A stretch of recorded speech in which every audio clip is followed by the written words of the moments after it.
Amén.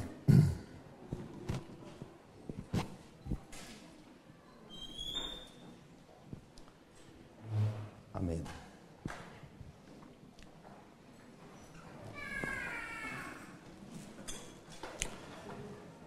Les voy a invitar a abrir su Biblia en Primera de Corintios, capítulo 6.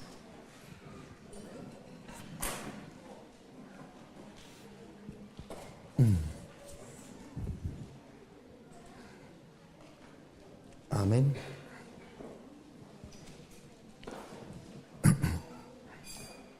Primera de Corintios, capítulo 6.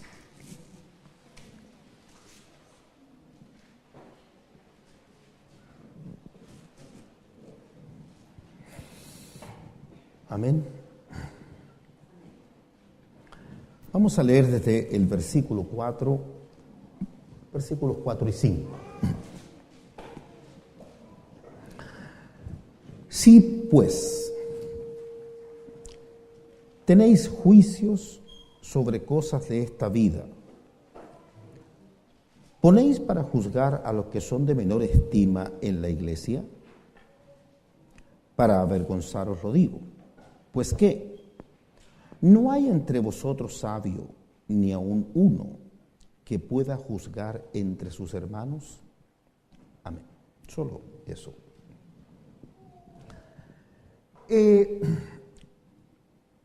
Lo primero que debemos reconocer al pueblo del Señor, a la iglesia del Señor, y delante del Señor, todo su pueblo, sin excepción de personas, es igual. En el sentido de que no hay una jerarquía, no hay unos que conforman la iglesia y el resto es el pueblo. Toda la iglesia, para Dios, ustedes saben que una de las figuras que se usa para mostrar el pueblo del Señor es el cuerpo. Todos forman parte del cuerpo de Cristo, la iglesia del Señor. Pero en ese cuerpo, con una diversidad de miembros, no todos los miembros tienen la misma función. Y entonces, ¿cómo se reconoce la labor? Por ejemplo, ¿de dónde salen los pastores? Hablando así como derechamente, vamos al grano. ¿De dónde salen los pastores en la iglesia del Señor? Primeramente, voy a hacer algún comentario de dónde no salen los pastores. Los pastores no salen de denominación alguna, ni es un cargo que se hereda, ni el pastorado se recibe por, como dijéramos, por influencia, por amistad, por nada de eso. Si uno considera a todo el pueblo del Señor, la iglesia del Señor, en cualquier lugar, y lo que dice este pasaje, sin distinguir a ninguno en especial, pero dice, no hay, versículo 5, ¿no? Pues que no hay entre vosotros sabio ni aun uno que pueda juzgar entre sus hermanos. ¿Cómo reconocer? Sabio, primeramente sabio, tiene que ver con nada con la sabiduría del mundo. Tiene que ver con la palabra de Dios. Para juzgar se requiere conocer las Escrituras y es la única forma,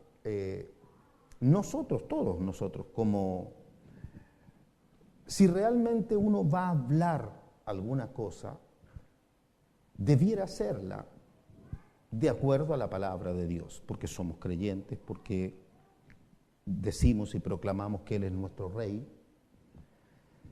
Entonces, todo lo que nosotros debiéramos decir debiera estar de acuerdo a la palabra de Dios.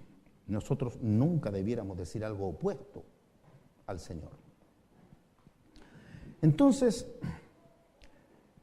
¿Frente a cuántas cosas? Porque aquí dice el versículo 4, si pues tenéis juicio sobre cosas de esta vida. Hablemos de cosas, no de pleitos, sino de juicios, cosas bien simples para juzgar. Y diría, prácticamente todos los días puede ser que uno tenga que tomar decisiones de cosas de esta vida. No hablemos de cosas celestiales, de las cosas del Señor, sino de cosas laborales, cosas del hogar. Estamos tomando constantemente decisiones. ¿Y cómo juzgamos esas decisiones? ¿Cómo nos inclinamos a hacer una u otra cosa? Y aquí es donde viene la importancia de conocer lo que dice el Señor, consultar al Señor.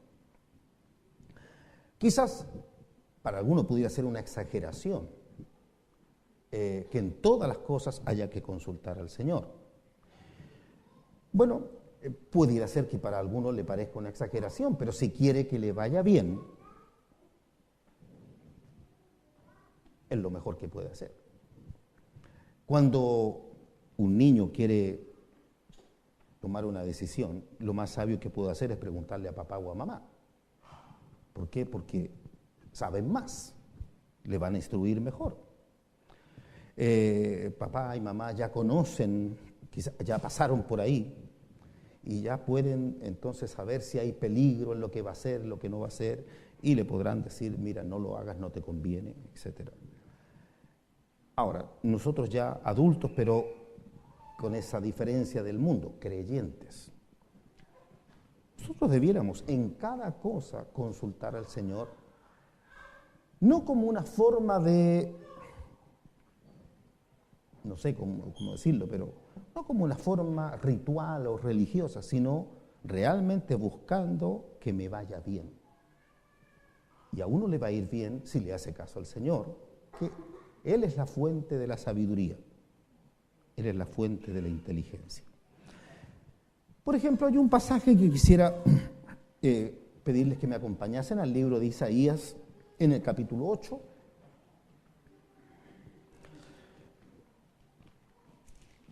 Y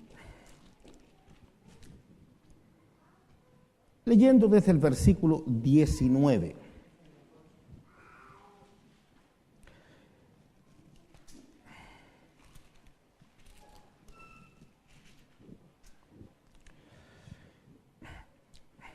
Fíjese, aquí dice, y si os dijeren, no importa quién sea, pero si os dijeren,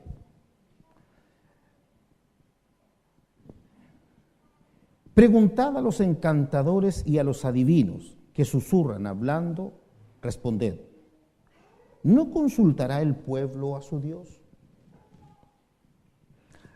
¿Qué tal si uno no tuviese que ir a un extremo de decir consultar a un adivino, pero consultar a un amigo? O hoy día, consulta a un psicólogo. Algo tan común hoy día. Anda a un psicólogo. Tú necesitas ver a un psicólogo. Y yo entiendo que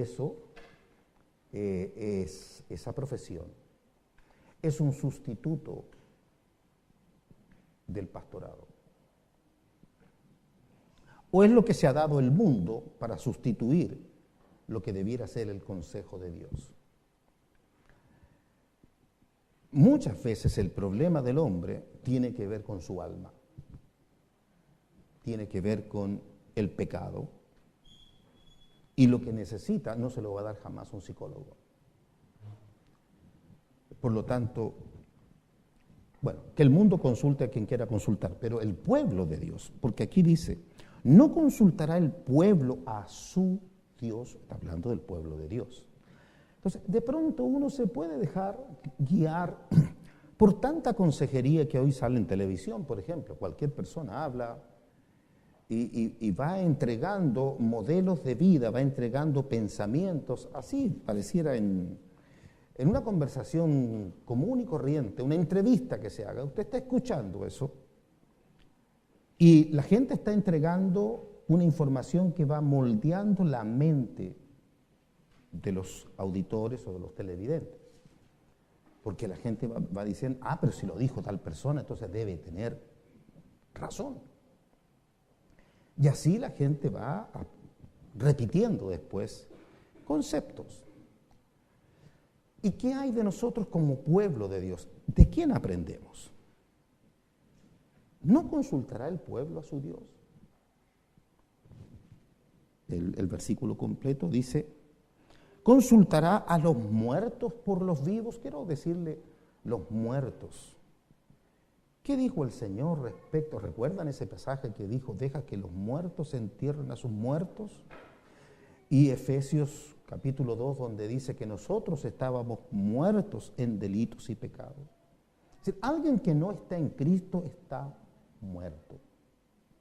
¿Consultará a los muertos? No lo vea solamente como aquellos que consultan a los muertos, sino aquellos que consultan a los que viven en un estado de muerte. ¿Cómo confiar uno para tomar decisiones en el pensamiento del mundo? Entonces, se hace tan importante porque hay una falencia grande, notoria, esto lo digo con toda convicción, en la iglesia del Señor, del conocimiento de su palabra. Hablando en general, la iglesia del Señor, todo aquel que se identifica como creyente en Jesucristo, tiene una gran necesidad de conocer lo que dice el Señor. Y entonces, cuando se reúne el pueblo, de pronto, imagínense que hablásemos aquí de cualquier tema y se abriese así como un foro. A ver, opinen, hermanos. Yo no sé si se ha fijado cuando uno abre un tema y surge, si hay 10 hermanos, 10 opiniones. No sé si me entienden a lo que me refiero. Cada uno tiene su opinión, su punto de vista. Por ejemplo, si uno preguntase, hermano, vamos a pintar el local, ¿de qué color le gustaría? Le aseguro que tendríamos una guerra ligerito entre el color. Y así, decisiones de cosas comunes, triviales, ¿no? sin ninguna importancia, pero diversidad de opiniones. Y entonces, ¿cómo producir esa unidad? ¿Cómo producir esa comunión si no es yendo a la palabra del Señor? Ciertamente la palabra no le va a decir de qué color pintarlo, pero sí le va a decir cómo debemos proceder, cuál debe ser nuestra actitud, quién es aquel que es aprobado y quién es aquel que no es aprobado en lo que está haciendo. Entonces no necesita la palabra decirle, mira, píntalo de tal color, pero sí le va a hacer notar quién es aprobado. Entonces, ¿cuándo se van reconociendo hermanos? Por ejemplo, hay un pasaje aquí que, a ver si me acompañan, por favor, aquí al libro de los Hechos. A ver si nos podemos comunicar aquí. Aquí en el capítulo 6. ¿Recuerda cuando se produjo este problema de murmuración entre los griegos por la distribución, la atención de las viudas? Hechos capítulo 6. Y quienes repartían eran los apóstoles. Se entiende, los 12 apóstoles estaban a cargo de repartir todos los bienes que llegaban. Y se produjo esta murmuración, lo voy a leer mejor del versículo 1. Dice, en aquellos días, como creciera el número de los discípulos, hubo gran murmuración de los griegos contra los hebreos, de que las viudas de aquellos eran desatendidas en la distribución diaria. Entonces los 12 convocaron a la multitud de los discípulos y dijeron, no es justo que nosotros dejemos la palabra de Dios para servir a las mesas. Buscad pues, hermanos, de entre vosotros a 7 varones de buen testimonio, llenos del Espíritu Santo y de sabiduría, a quienes encarguemos de este trabajo. Bien, ese ejemplo. Imagínense que nosotros nos hubiésemos expuesto a una situación así, semejante a esta, y tuviésemos que recibir este encargo, esta comisión, pero no de hombres, ojalá pudiéramos ver al Señor siempre. Y recibir esta comisión, buscad hermanos de entre vosotros, así, de entre vosotros. Primero, de buen testimonio, llenos del Espíritu Santo y de sabiduría. Y uno tuviese que empezar a buscar y tiene que decir una cosa, todos somos hermanos y todos debemos amarnos y considerarnos. Eso es una cosa. Pero otra cosa es reconocer que no todos, ¿me entiende?, van a reunir los requisitos. Y aquí es donde aparece muchas veces la carne, y la carne promueve al amigo, al familiar, y aquí es donde se distorsiona la iglesia del Señor y termina yéndose por la carne. Entonces, ¿me entiende? Si hay que elegir, hay que buscar aquí, hermano, mira pero no porque sea lleno del Espíritu Santo, no porque tenga sabiduría, sino porque es mi pariente. Buscar. ¿Cómo busco? Primeramente, buen testimonio. Buen testimonio. En otro pasaje que está ahí en Timoteo o en Tito, usará la palabra irreprensible. Irreprensible. Que no haya un área en la cual uno pueda decir, cuidado, punto. Aquí hay un problemita. No, ese es irreprensible. Luego dice, llenos del Espíritu Santo. Llenos del Espíritu Santo no es solamente hablar en lenguas, por si acaso. El Espíritu Santo es aquel que va produciendo un mismo sentir. Va dando dirección. Por ejemplo, si Cristo no está dividido, lleno del Espíritu Santo implica que es alguien que está siendo guiado por el Espíritu, y el Espíritu no guía en direcciones distintas. ¿Me entiende? El Espíritu siempre va en la misma dirección. Son características. Y la otra que aparece aquí, lleno de sabiduría. Y aquí es donde viene la sabiduría. ¿Qué es sabiduría?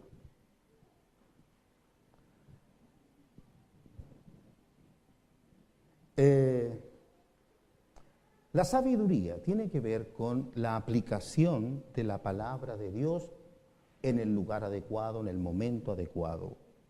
Es decir, cómo aplicar con la palabra de Dios a cualquier situación que ocurra, cuál es la palabra precisa. ¿Qué dice el Señor respecto a tal situación? ¿Cómo juzgar eso? Entonces, si no conoce, por ejemplo, una de las cosas carentes generalmente, estoy hablando bien en general, ni siquiera de la congregación local, sino muy en general, la ley de Moisés. ¿Quién la conoce? ¿Sabe usted que sin conocimiento de la ley no se puede juzgar? Dígame, ¿qué juez puede juzgar si no conoce la ley? ¿Ha visto algún juez que no se sepa la ley para poder juzgar? Cuando todo juicio tiene que ser conforme a alguna ley, algún artículo, en tal cosa me baso. ¿Cómo uno puede juzgar una situación sin conocer la ley del Señor? Por lo tanto, verá que siendo todos, vuelvo a repetir, todos pueblo de Dios, amados y todo eso, pero cuando se trata de juzgar, ¿qué decía el apóstol Pablo en el versículo de Corintios que leíamos? No hay sabio, lo que implica que no abundan. No hay en abundancia. Hermanos que conozcan las Escrituras, no solamente que aprendan de lo que se comparte en la congregación, sino que escudriñen en su casa. ¿Por qué razón? Porque el testigo es alguien que ha recibido directamente del Señor la verdad. Que no es alguien que solamente va a repetir lo que me dijeron. Está bien que lo que se diga sea puro, sea correcto, pero eso usted tiene que asegurarse y comerlo, recibirlo. y entonces después podrá hablar con testimonio de que usted lo ha visto. Como digo, estas no son cosas comunes, por eso que se hace eso de no hay sabio, no hay uno. Recuerden los Corintios, varias veces hemos hablado del capítulo 3 de esta carta, donde dice, no pude hablaros como espirituales. Así que no era una iglesia madura como en general, como iglesia. Pero ahí en el capítulo 5, donde acabamos de leer, decía que habían pleitos entre ellos. ¿Y qué hacían con los pleitos? Se iban a demandar al juzgado. Un hermano pleiteaba contra otro hermano. Entonces dice, pero ¿cómo pueden ir a juicio delante de los incrédulos? No hay entre vosotros sabio, ni aun uno, que pueda juzgar entre sus hermanos, pero ese juicio tiene que ser conforme a la palabra de Dios. Ustedes saben que Pedro dice eso, si alguno habla, hable conforme a las palabras de Dios. ¿Sí? No está escrito esta otra parte, pero digámoslo así. Y si no va a hablar conforme a la palabra de Dios, mejor calle.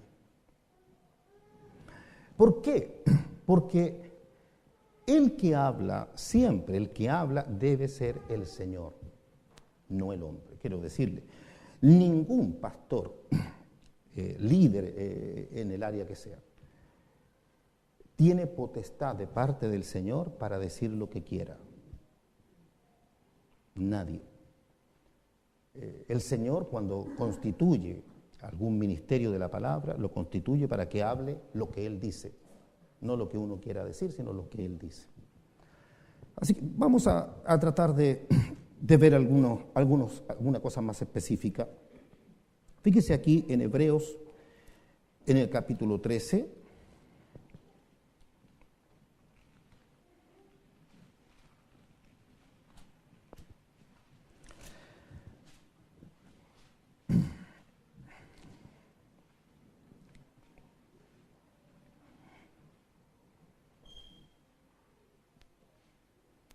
El versículo 17, bien puntual.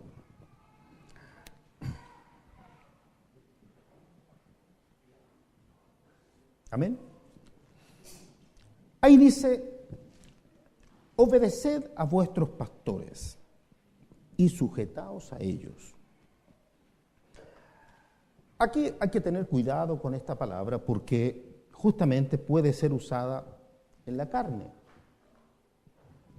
Que alguien, como pastor, como líder, pudiera tomar esto y enseñar a los hermanos a sujetarse a la persona, al hombre. Y no es exactamente eso lo que está diciendo el Señor. Esa obediencia, esa sujeción a los pastores, es porque los pastores están puestos, como ya lo dije, para hablar la palabra de Dios. Por lo tanto, el que se sujeta a un pastor se está sujetando al Señor, pero con una condición, que ese pastor esté hablando lo que dice el Señor. Porque si no está hablando lo que dice el Señor, no se sujete a Él. ¿Me entiende? No es al hombre. Cuando el Señor envió a los apóstoles, les dijo, el que a ustedes recibe, ¿qué más? A mí me recibe. Y el que me recibe a mí, recibe al que me envió. ¿Qué dijo el Señor? ¿Qué dijo? ¿O qué fue lo dijo y lo hizo? Que Él no habló nada por su propia cuenta. Todo lo que Él dijo fue lo que el Padre le dijo que había que decir. Entonces, el que a ustedes recibe, a mí me recibe. ¿Pero por qué? Porque lo que ellos llevan es lo que Él dijo. Y lo que Él dijo fue lo que el Padre le dijo. Por lo tanto, en el fondo, es a esa cabeza, sobre todo, que es Dios. Entonces, el asunto es que la sujeción no es al hombre, no es a una persona, es a la palabra de Dios. Y también dijo el Señor en el mismo pasaje, y el que a ustedes desecha, no desechan al hombre. Porque lo que está diciendo es la palabra de Dios, lo que se desecha no es al pastor, no es al hombre, es al Señor. Pero con esta condición que vuelvo a repetir, siempre que lo que se esté diciendo esté conforme a la palabra de Dios. Entonces, ¿quiénes son los guiadores, pastores? Vidas que están solamente para decir lo que el Señor dice y nada más. El creyente se sujeta a eso. ¿A qué? Al pastor, no a lo que el Señor dice, porque es creyente. Y el que no cree, vuelvo a decir, ¿a quién no se sujeta? Al Señor. Porque lo que uno ha dicho no es de uno, no le pertenece a uno, es la palabra de Dios. De esa manera, uno no tiene que andar con problemas de obediencia o desobediencia, sino solamente, si el Señor coloca pastores, es para que hablen lo que Él dice. Ahora, la fe no se impone. La palabra se enseña y el que la cree, no le cree al hombre, le cree a Dios. ¿Me entienden? Y el que la desecha, no desecha al hombre, desecha a Dios. Pero todo aquel que sirva al Señor como líder, como pastor, no está para otra cosa que para decir lo que el Señor dice. No hay opinión, no hay lugar para opiniones personales. Si no está fundado en la palabra de Dios cualquier opinión, entonces deséchela. No tiene valor, porque nosotros nos reunimos como discípulos de Jesucristo, no de una denominación, no de un hombre, sino del Señor Jesucristo. De Él queremos aprender todo. Amén. Al aclarar eso, este versículo dice: obedeced a vuestros pastores y sujetaos a ellos, porque ellos velan por vuestras almas. Sí, el objetivo, el sentir del pastorado es guiar las vidas al Señor, que sean salvas. No hay otro sentir mayor que ese. Todo lo demás resulta vano si uno ha estado ministrando por años sobre hermanos y no son salvos. Es todo un trabajo vano, perdido. Entonces lo importante es justamente considerar que todos los vamos a presentar delante del Señor y lo único importante aquí es que seamos aprobados. ¿Verdad? Y entonces, ¿cuál es el objetivo de esto? Hay que decir la verdad y tener mucha misericordia. ¿Para qué? Para siempre, siempre. Mientras haya vida, el Señor nos da una nueva oportunidad. En ese sentido. Ahora, fíjese en esto. En el libro de Ezequiel, quisiera compartir un pasaje en el capítulo 44. Hablando justamente de los ministerios de la palabra, aquí en el Antiguo Testamento nos va a hablar de levitas o sacerdotes.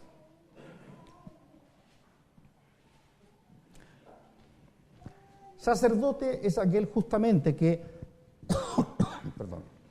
aquel que teniendo acceso al lugar santo, es aquel que se acercaba más a Dios que el resto del pueblo. Ustedes entienden la figura del tabernáculo. No todo el pueblo podía acercarse al tabernáculo. Y solamente una tribu podía estar ahí en el lugar donde estaba el tabernáculo, que es la tribu de Leví. Y de la tribu de Leví solamente la descendencia de Aarón podía entrar al lugar santo como sacerdotes, y solamente el sumo sacerdote podía entrar al lugar santísimo y solo una vez al año. Todo eso da a entender, primera cosa, que el hombre está separado de Dios y que hay todo un proceso para que el hombre pueda acercarse a Dios, que está mostrado ahí justamente en esta forma de todo. Primero un pueblo que está separado del mundo, un pueblo separado, pero dentro de ese pueblo separado hay una tribu separada para Dios. Y dentro de esa tribu está el sacerdocio y dentro del sacerdocio el sumo sacerdocio. Entonces, toda una forma de cada vez menos personas para acercarse a Dios y para entrar a su presencia. Ahora, aquí en el capítulo 44, hablando del sacerdocio,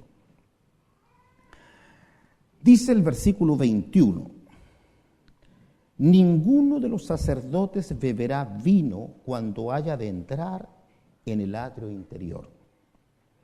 Ni viuda ni repudiada tomará por mujer, sino que tomará virgen del linaje de la casa de Israel, o viuda que fuere viuda de sacerdote, es decir, para que conozca el ministerio. Y enseñarán a mi pueblo a hacer diferencia entre lo santo y lo profano, y les enseñarán a discernir entre lo limpio y lo no limpio. Vea, esa es la labor del sacerdote. En este caso, o hablando en el Nuevo Testamento, labor del ministerio, maestros, profetas. ¿Cuál es la labor? Enseñar a discernir entre lo santo y lo profano. Decía, ¿cuántas veces tomamos decisiones nosotros? Y una de las cosas, uno de los peligros que hay en las decisiones es mezclar lo santo con lo profano. Y verá que la iglesia del Señor, sin duda, se ha visto enredada en este tipo de cosas. ¿Qué ejemplo podemos mencionar de este tipo de cosas? ¿Cómo se puede discernir primero lo santo de lo profano sin conocer las Escrituras? No se puede. ¿Cómo saber lo que es santo y lo que es profano? Para que haya discernimiento, bueno, aquí dice tiene que ser sacerdote y no beber vino ni sidra, es decir, justamente estar sobrio para poder juzgar algo sin ningún tipo de mareo y sobrio no solamente en el sentido del vino, sino también de no tener ninguna influencia. No puede tener influencia, prejuicio, nada de eso. Pero algunos ejemplos que pudieran ayudar a entender. Por ejemplo, el año nuevo, que acabamos de pasarlo, meditando un poco en eso. Yo vuelvo a repetir algo que quizás en años anteriores lo he dicho, pero qué bueno que hermanos que no lo hayan oído, que puedan entender un poquito que a veces uno vive dentro de un contexto que puede ser su ciudad, su iglesia, digamos, su congregación, y al ver las cosas desde esa perspectiva, puede que la persona se imagine que toda la iglesia en todo el mundo es igual, que es la forma, ¿me entiende? Que cantan los mismos coritos, que cantan las mismas cosas, y piensa que es igual, y sabemos que no es igual. Entonces, lo que quiero decir es que cuando va conociendo más, y se va dando cuenta de la diversidad de formas, aparte de las diferencias de raza, de idioma, de costumbre, de todo, sí vamos a ver que de pronto nos podemos encontrar con iglesias que no tienen, pero nada que ver con lo que nosotros, en cuanto a formas de costumbres de reunirse, las formas como se reúne la iglesia, de todo tipo. Y cada cual piensa que lo está haciendo bien. Frente a esas realidades, lo que le quería decir en cuanto a discernimiento de estas cosas, les dije el Año Nuevo. Por ejemplo, ¿sabía usted que en China el Año Nuevo, ellos tienen otro calendario y no tiene nada que ver con el nuestro? Yo creo que aquí todos celebramos el Año Nuevo. Pero lo que debemos saber es que el Año Nuevo es algo profano. Y entonces, cuando mezclamos eso, es cuando tratamos de santificar el Año Nuevo y lo mezclamos con las cosas santas del Señor. Entonces, no. Discernir entre lo santo y lo profano. Lo que es profano es profano. ¿Lo quiere celebrar? Pues celébrelo, pero no lo mezcle con las cosas del Señor. Porque es profano. Es algo absolutamente del mundo.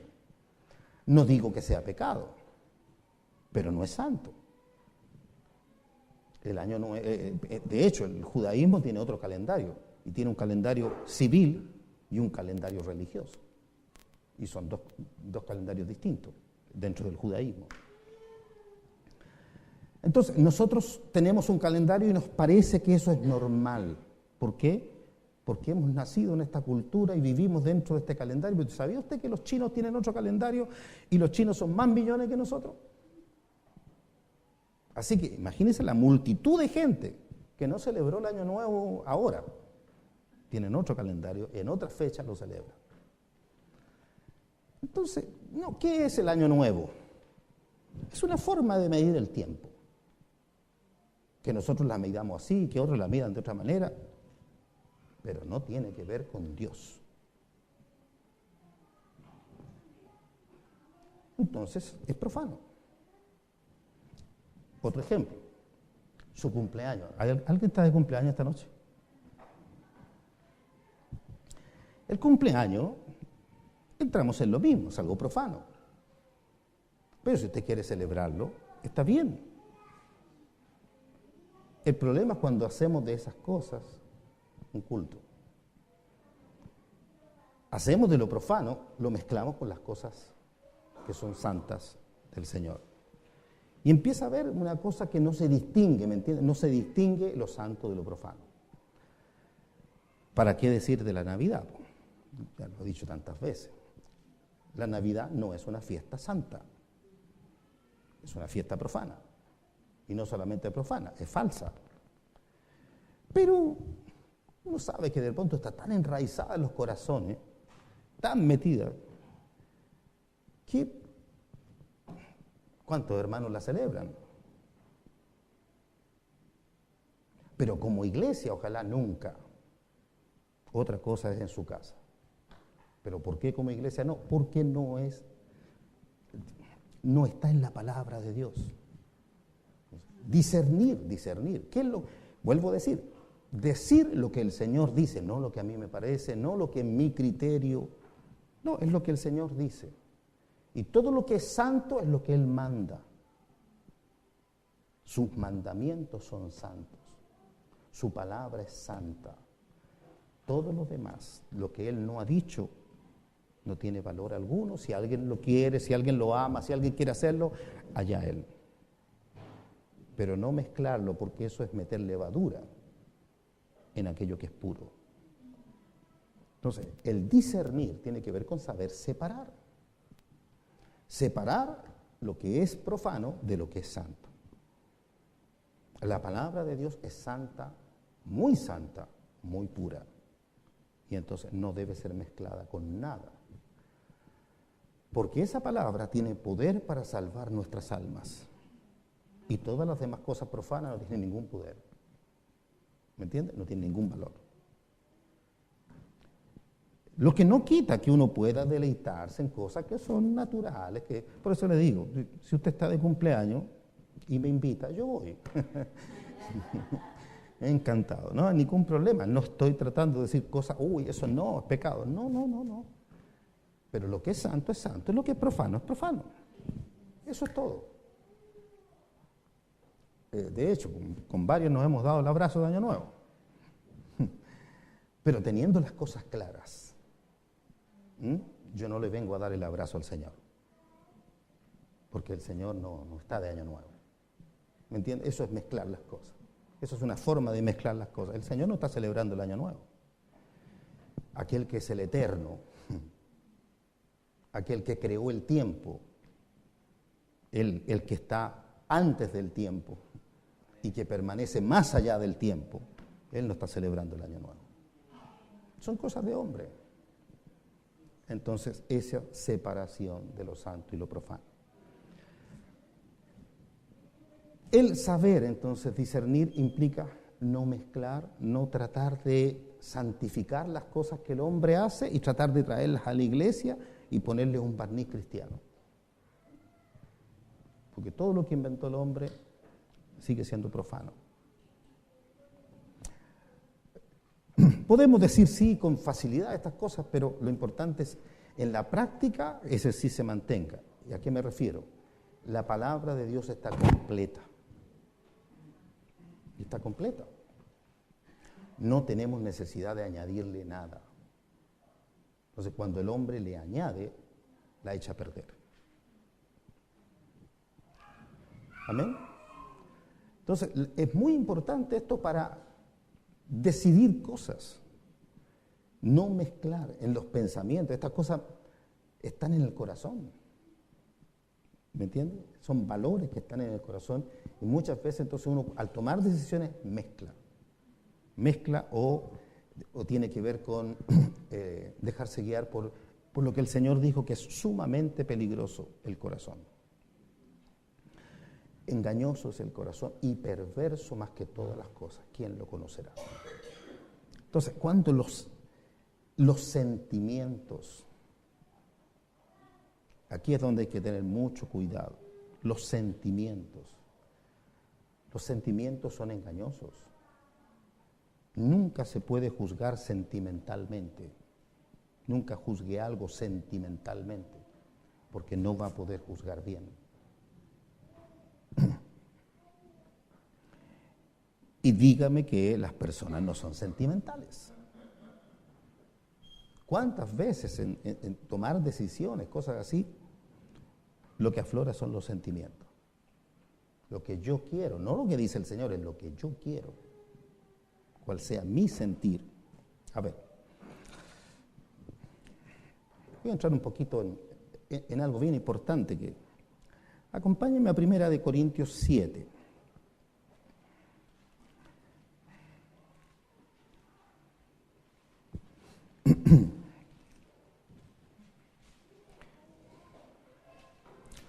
Fíjese que aquí hay una palabra que nos habla de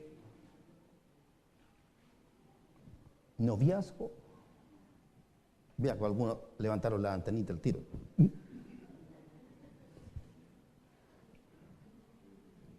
Noviazgo, soltería, matrimonio, todo eso. Hay congregaciones donde,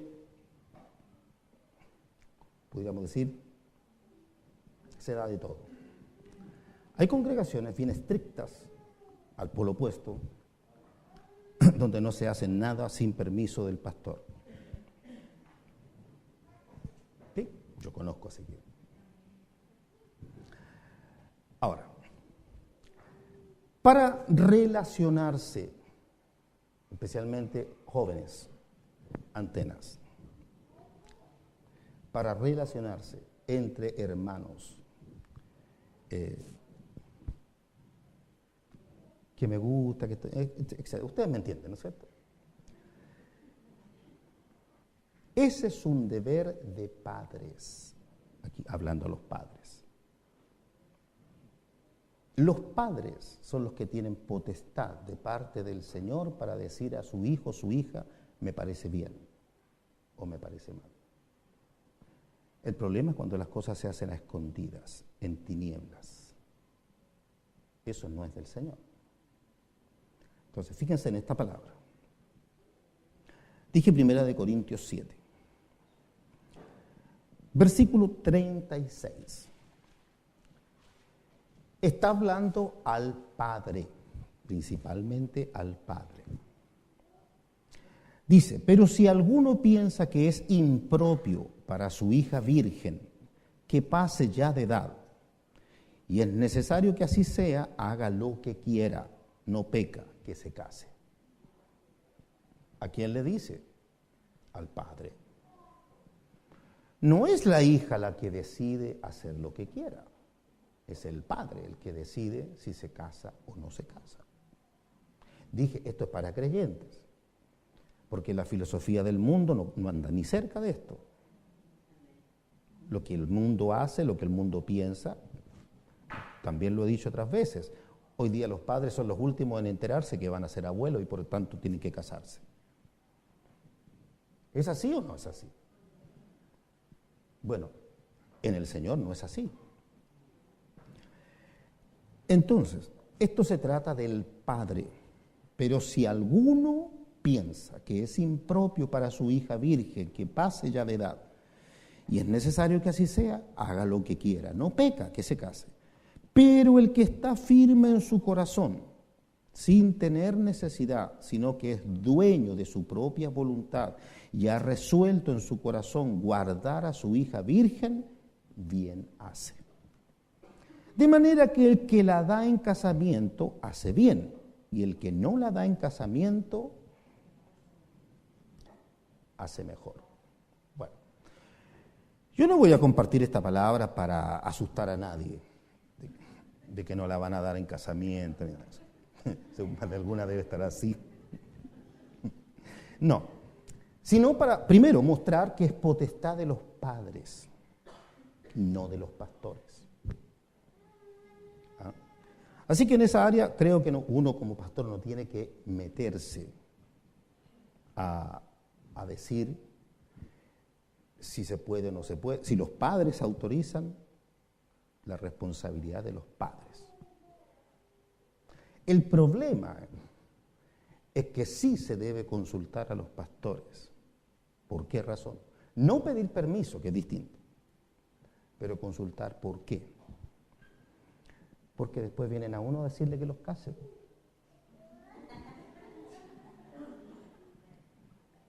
Y ni le preguntaron. Y bueno, y uno tiene que decir que sí nomás. Como que está todo escrito, hay que decir que sí nomás. No le preguntaron ni la opinión y vienen con el, como dijéramos, con todo estructurado, todo listo. Y usted, el siervo, venga a casarnos. Ahora, ¿por qué les digo es serio? Porque cuando las cosas fracasan, afectan familias. Y cuando afectan familias, afectan la iglesia. Entonces, sí involucran a los pastores. Porque si los jóvenes son hermanos, forman parte de un cuerpo. Y hemos tenido problemas de este tipo, que no los voy a mencionar por nombre, pero que lo hemos tenido. Y ese es un problema pastoral. Cuando familias, aparentemente todo bien, viento en popa, y de repente se rompe. Uno de los dos se arrepintió. Y quedan las familias dañadas, porque cada cual defiende a su hijo. ¿Y dónde está el Señor ahí? ¿Dónde está? ¿Qué dice el Señor? ¿Qué dice la palabra? Por eso es que es importante considerar el consejo del Señor. Cada vez que un padre autoriza una relación, debe considerar qué dice el Señor. ¿Por qué? Porque va a afectar la congregación. Su decisión va a afectar la congregación. Ojalá que todo salga bien. Pero ya les dije, no tengo que dar nombres para que se entienda cuando las cosas no salen bien. Y vienen los pleitos a causa de eso. Fíjense en esta cosa. Segunda de Corintios.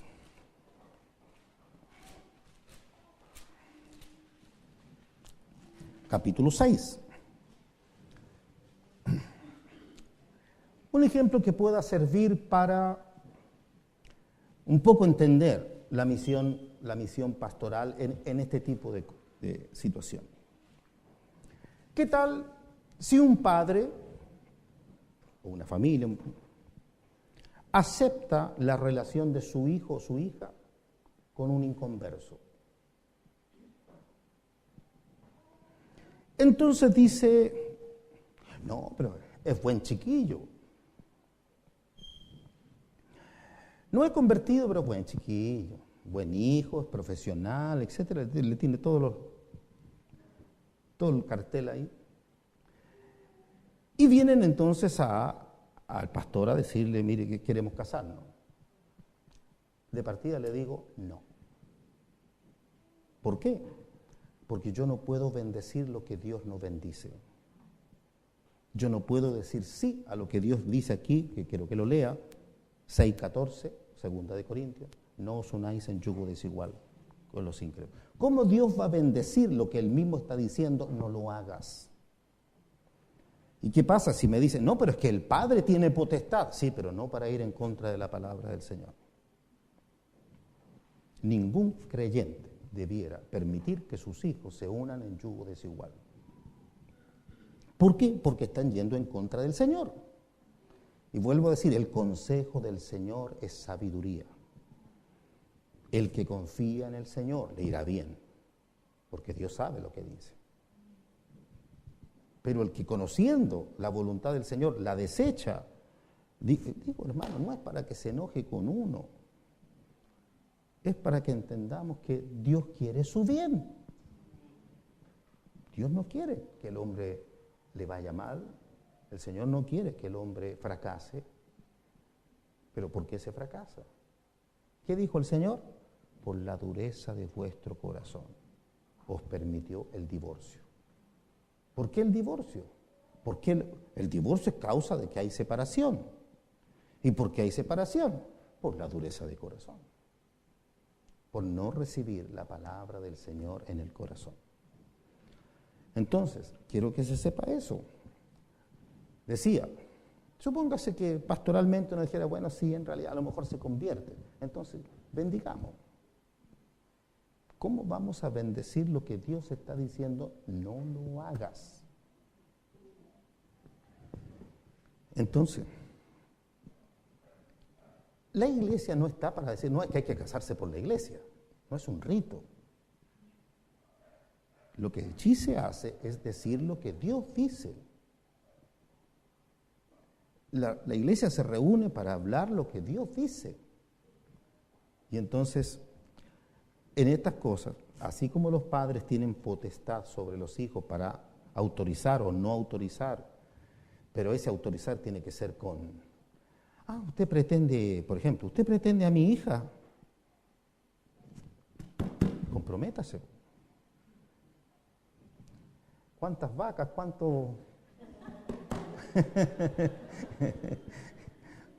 ¿Cómo se llama? La dote. ¿Sabe que esto implica? No, esa parte sin duda es una broma, pero que tú sí sea sí y que tú no sea no. En el Señor no se puede andar probando hoy día contigo, mañana con este otro y mañana con este otro. Eso no es del Señor. Porque cuando hablamos de buen testimonio, hablamos de una vida que tiene buen testimonio. Y eso es mal testimonio.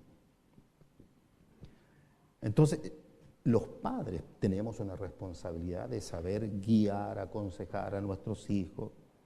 Y entonces, llegado el momento, en el Señor no debe haber pololeo. Lo que se entiende en el mundo por pololeo, eso no es cristiano. No procede del Señor, porque el pololeo no tiene compromiso alguno, es probar. Y usted sabe que el probar del mundo es probar todo. Eso, obviamente, es pecado delante del Señor, porque es fornicación. Entonces, en el Señor, los padres tenemos la potestad, como padres, de preocuparnos de la relación de nuestros hijos, pero sepa que como pastores tenemos el deber de cuidar el rebaño, de cuidar, que no afecte. Yo les digo, ya nos ha tocado lamentablemente varios casos donde por proceder de una manera, sin consulta, sin consejería, sin nada, proceder y después queda el daño. Así que, enseñando a discernir cosas, decisiones que se toman, que son importantes, consulte al Señor. Consulte la palabra del Señor. Si la sabe, bien, excelente, ahí está. Si no, pida consejo pastoral. Amén. Ese es el discernimiento. Yo quiero pedirles, por favor, a ver si aquí en el libro de los Hechos,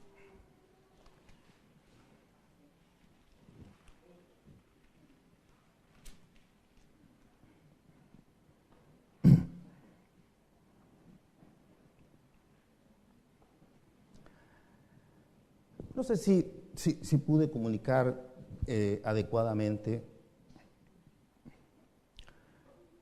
pero el anhelo de mi corazón, hablando en términos personales, es que el Señor levante ministerios de su palabra, ministros de su palabra. Dicho por el Señor, la mies es mucha y los obreros son pocos. Pero, decía, obrero es aquel que puede llevar su palabra sin ningún tipo de mezcla, como ya lo leíamos, irreprensible, que tenga buen testimonio, lleno de sabiduría, todo eso. Aquí en el capítulo 13 nos dice, en el versículo 1 del libro de los Hechos, había entonces en la iglesia que estaba en Antioquía profetas y maestros. Vea, dos ministerios que son fundamentales en una iglesia. Esta iglesia fue, antes que Jerusalén, la que, dice aquí en la Escritura, está el testimonio, de que los discípulos fueron llamados cristianos por primera vez en Antioquía. Lo que da buen testimonio de esa iglesia, porque no era un llamar cristianos por tradición, era porque se veía a Cristo en los discípulos. Entonces, aquí tiene usted dos ministerios de la palabra, profetas y maestros, y habla de Bernabé, Simón el que se llamaba Níger, Lucio de Cirene, Manaén el que se había criado junto con Herodes el tetrarca, y Saulo. Aquí entonces, habían... Sí, aquí contamos, dice que hay 5. Es curioso que hoy día, en general, ¿no?, pareciera que no pueden coexistir más de un pastor. Ya cuando hay 2 o 3, ya es raro. Es como que tiene que haber uno solo. Y la verdad que en el Señor ojalá haya muchos para que la palabra corra, para que la palabra vaya, para que la palabra llegue a distintos lugares.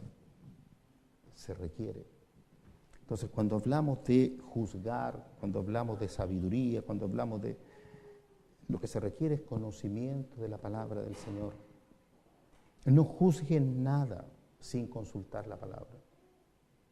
No juzgue ninguna cosa por sus sentimientos, no juzgue cosas por su corazón. Juzgue conforme a las Escrituras. El Señor es el que da el crecimiento, pero el crecimiento viene comiendo.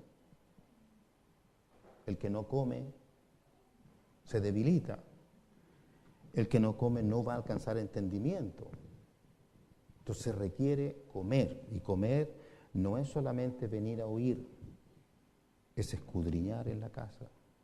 Este mismo tema usted lo puede profundizar, ¿sabía usted? Usted tomando algunos versículos, usted puede ir y seguir buscando más y más y más y profundizar.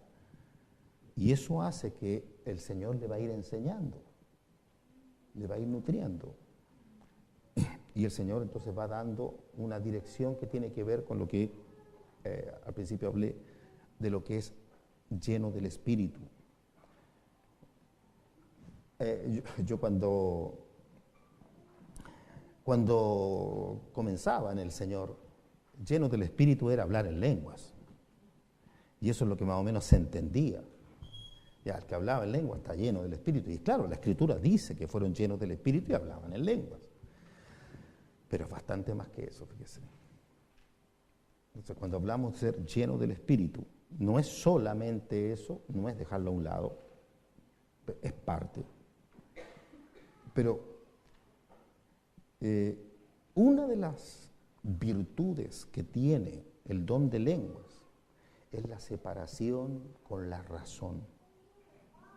Y ojalá eso lo pueda valorar y recibir.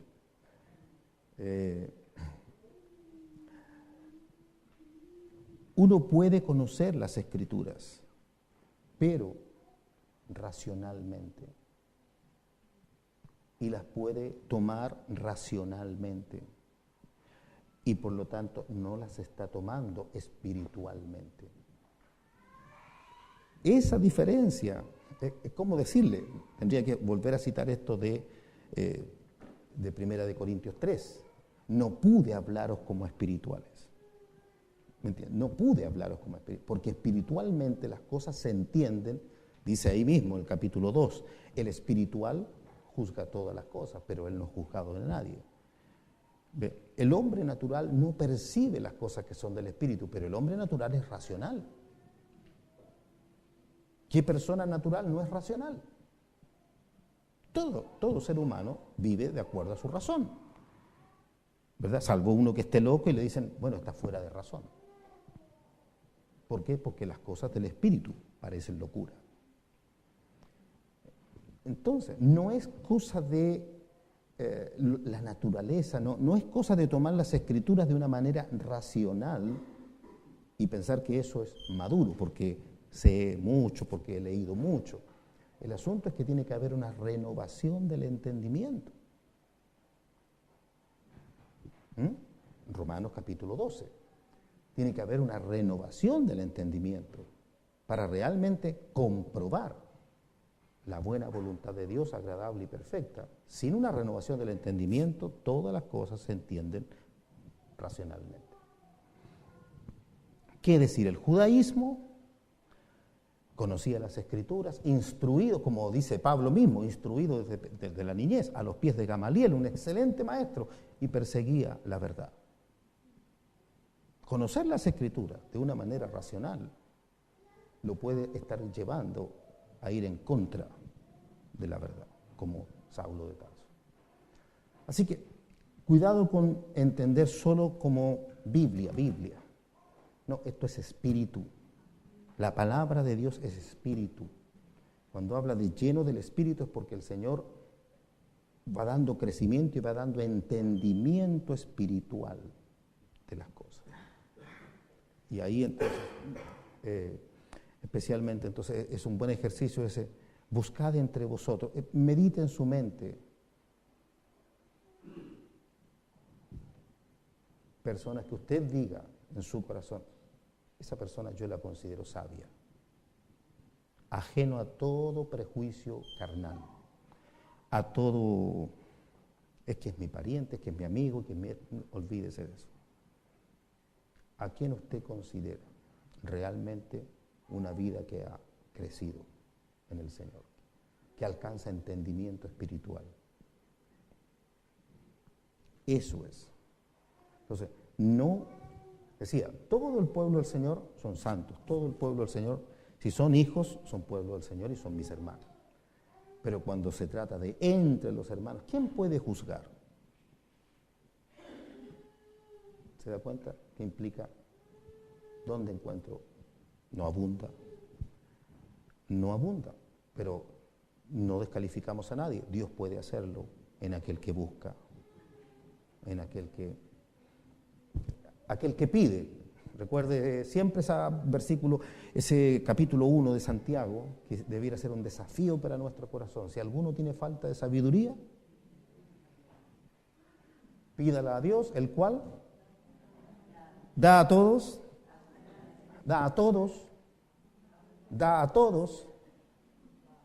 abundantemente y sin reproche, y le será dada. Miren, ¿tiene falta de sabiduría? Pídala a Dios, el cual da a todos abundantemente y sin reproche, y le será dada. Pero pida con fe, no dudando nada, etcétera. Porque el que duda, ya, no va a recibir. Pero Dios da, Dios quiere dar. Entonces decía, no hay sabio entre vosotros, ni aun uno que pueda juzgar entre sus hermanos. Dios quiere que haya sabio. Y ojalá todo un pueblo sabio. Mire que sería hermoso. ¿Cómo Dios pudiera usar nuestras vidas si la iglesia estuviese llena de sabiduría? ¿Verdad que sí? Una fuente de bendición para muchos otros quizás. Así que el Señor nos ayude, nos bendiga. El Señor quiere, estoy seguro que Él quiere. El asunto es que nosotros busquemos. Pongámonos en pie.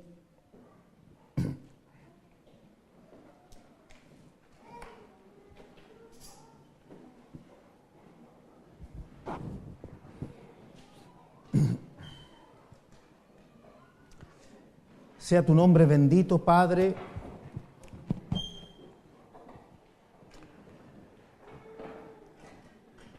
Tú, Señor, que por tu nombre tu pueblo es congregado, tu pueblo es atraído, Señor, a donde tú estás, donde mora tu presencia, Señor, allí Nuestro corazón quiere estar cerca de ti, Señor.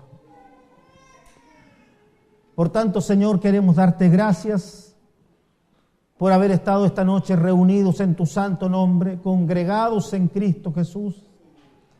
Señor, para conocer algo más de tu palabra, este llamado a consultar tu voz, a consultar tu consejo en toda cosa que tengamos que hacer. Señor, que sea tu palabra la que nos alumbre, la que nos guíe para tomar decisiones, Señor, que sea tu palabra en nuestro corazón. ¿Cómo no darte gracias, Señor? Porque como buen padre, tú quieres aconsejar a tus hijos, Señor. Por tanto, gracias, Señor. Gracias, gracias por tu consejo. Gracias, Padre bueno, porque tú te preocupas, Señor, de tu pueblo. Te ruego, Señor, que tú bendigas a tu pueblo, Señor, a cada hermano que en esta noche se ha reunido, Señor, que tu gracia les bendiga y a tu iglesia en todo lugar, Señor, tu presencia esté con ellos, tu palabra alumbre corazones, Señor, y tu pueblo en todo lugar sea santificado para ser gratos delante de ti, Señor. Te ruego que bendigas y fortalezcas en todo lugar, Señor, a los débiles, aquellos que con mayor necesidad, Señor, te buscan. Sean bendecidos y fortalecidos en ti, Señor, en tu nombre santo. Te ruego que bendigas al pastor Raúl Arce, a su familia, Señor, y a todo líder, a todos los que están llevando tu palabra, Señor, a distintos lugares. Que tu gracia les bendiga y les fortalezca. Amén. Y amén. Amén. Cara a cara, deseo conocerte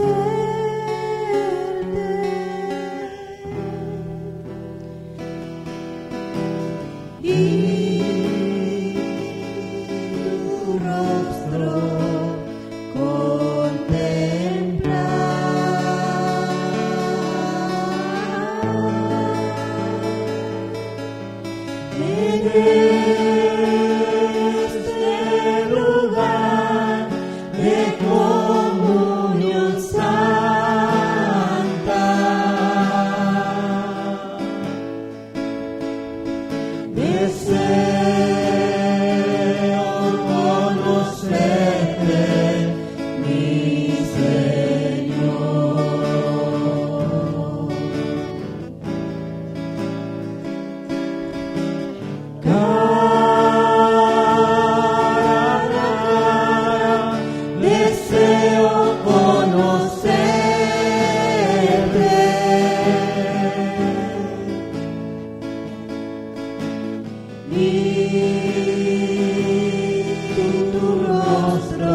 Padre bueno, que así sea, Señor. Que en esta comunión, en el amor, Señor, en el crecer, Señor, en el amor, ciertamente te estamos conociendo a ti, Señor, porque tú eres amor. Gracias, Señor, por guiar y enseñar, instruirnos, Señor, para caminar en pos de ti. Que esa gracia, que esa bendición tuya esté en cada corazón y guárdanos del mal, Señor. Seamos librados de todo mal en Cristo Jesús, Señor. Gracias por esta noche. Amén.